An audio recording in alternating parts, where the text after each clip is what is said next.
the police training academy the young guy was going through. And they were training him to take a gun away. You know, it's a Russian, I think maybe it's Israeli, but one of those two, martial art is how to take somebody's gun away. And you see, you know, Jackie Chan and Bruce Lee doing that stuff. Well, what up? So they were training on that. And so this guy was determined to really do good in the training academy. And so he had all his friends and family with plastic guns, right? So it was like Kato on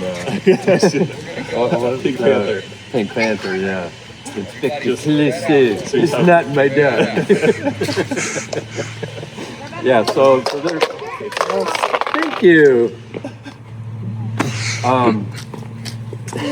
So every time he'd come around a corner in the house, they'd surprise him and have a gun in his face, right?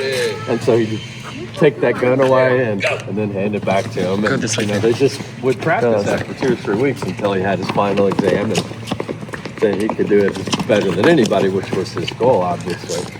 And in his first year, apparently, in real life, you know, as an officer who flew through the academy with flying colors, he was in a, I don't know if it was a called-in event or just a surprise event, but he's in a bodega, convenience store, and there's a criminal, a thug on the next aisle.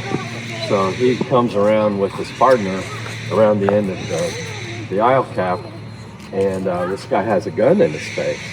And so he did what he's magically good at, and then handed the gun back to him. Because that's what he practiced for all those times. The last move was giving it back. The last move of this Bruce Lee move is to him, and that really happened. So, you know, the Hall of Shame, right? This story will be told for generations. But the point is that the training fidelity is super, super important. You have to be as close to the real thing in training as possible and not practice anything that just isn't going to work by handing the gun back. Don't ever do that.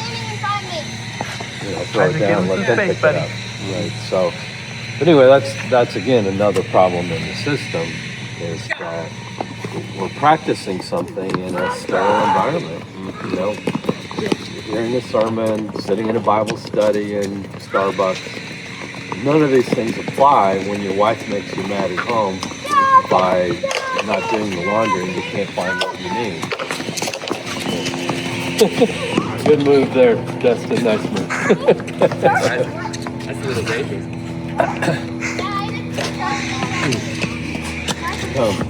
So the training fidelity is a huge, huge problem because you're practicing something or discussing something is really just a classroom setting that doesn't really play out well.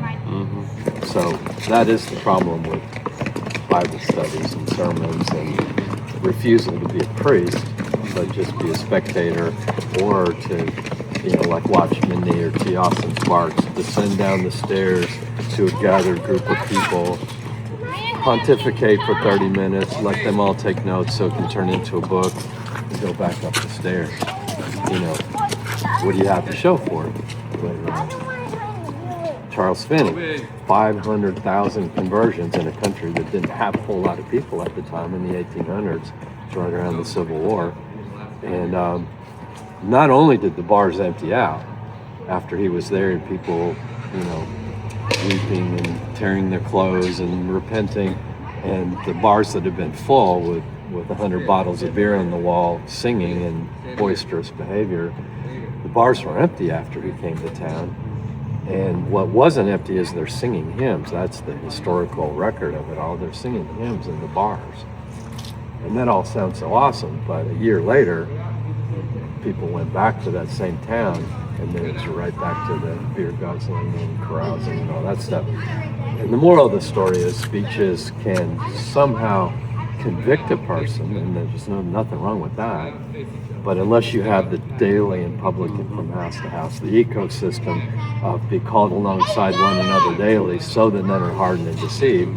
Yeah, I've heard that before. Yeah, I already knew that. Yeah, I can say that better than you did. I mean, that's the hardened path that's been walked over so many times. It's the bad soil.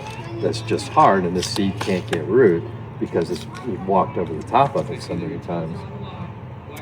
So therein lies the problem, not necessarily the quality of the heart of the person in the system. What else are they going to do?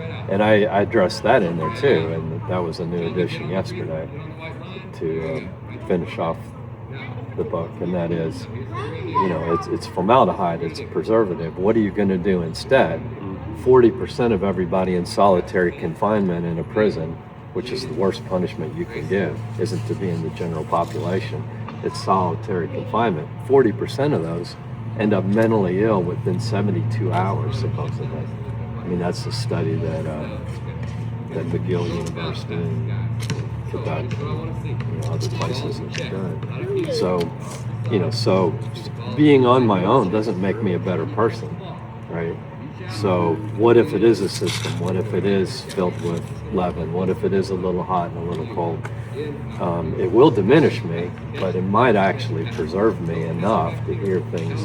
If my heart, soul, mind, and strength is after God, I'm better off hearing things and trying to meet people and talk to people and trying to help people than I'm the mental illness of being by myself. So the holy roller, barefoot prophet that's just better than everybody else, really bad idea.